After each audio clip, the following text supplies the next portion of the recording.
Euro കപ്പിൽ പോർച്ചുഗലിന് ആവേശകരമായ തുടക്കം. ഇന്ന് ചെക്ക് റിപ്പബ്ലിക്കിനെ നേരിട്ട പോർച്ചുഗൽ ഇഞ്ചുറി ടൈം ഗോളിലാണ് വിജയിച്ചു കയറിയത്. 1-നെതിരെ 2 ഗോളുകൾക്കായിരുന്നു പോർച്ചുഗലിൻ്റെ വിജയം. ഇന്ന് മത്സരത്തിൽ പിന്നിൽ പോയ ശേഷമായിരുന്നു പോർച്ചുഗലിൻ്റെ തിരിച്ചുവരവ്. മത്സരത്തിൻ്റെ ആദ്യ പകുതി ഗോൾ രഹിതമായിരുന്നു. ആദ്യ പകുതിയിൽ മികച്ച രീതിയിൽ പോർച്ചുഗൽ കളിച്ചെങ്കിലും ഗോൾ കണ്ടെത്താൻ അവർക്കായില്ല. രണ്ടാം പകുതിയിൽ 62-ാം മിനിറ്റിൽ ചെക്ക് റിപ്പബ്ലിക് ലീഡെടുത്തു. ബോക്സിന് പുറത്തു നിന്ന് തൊടുത്തൊരു ഷോട്ടിലൂടെ ലൂക്കാസ് പ്രൊവാർഡാണ് ചെക്ക് റിപ്പബ്ലിക്കിനായി ഗോൾ നേടിയത്. എന്നാൽ 69-ാം മിനിറ്റിൽ പോർച്ചുഗൽ സമനില കണ്ടെത്തി. ഒരു സെൽഫ് ഗോളാണ് പോർച്ചുഗലിനെ കളിയിലേക്ക് തിരികെ കൊണ്ടുവന്നത്.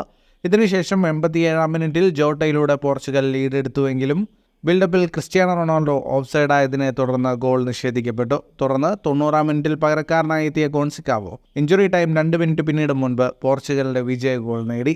മത്സരത്തിൻ്റെ കണക്കുകളിലേക്ക് വന്നാൽ 74% സമയവും പന്ത് കൈവശം വെച്ച് കളിച്ചത് പോർച്ചുഗലായിരുന്നു. 19 ഷോട്ടുകളാണ് പോർച്ചുഗൽ തൊടുത്തത്. 8 shot on target. 707 പാസുകൾ 87% കൃത്യതയോടെ പോർച്ചുഗൽ പൂർത്തിയാക്കി. മത്സരത്തിൽ ആകെ 5 ഷോട്ടുകൾ മാത്രമാണ് ചെക്ക് തൊടുത്തത്. 1 മാത്രം ഷോട്ട് ഓൺ ടാർഗറ്റ്. 255 പാസുകൾ 65% കൃത്യതയോടെ മാത്രം പൂർത്തിയാക്കാനേ ചെക്ക് റിപ്പബ്ലിക്കിനായുള്ളൂ.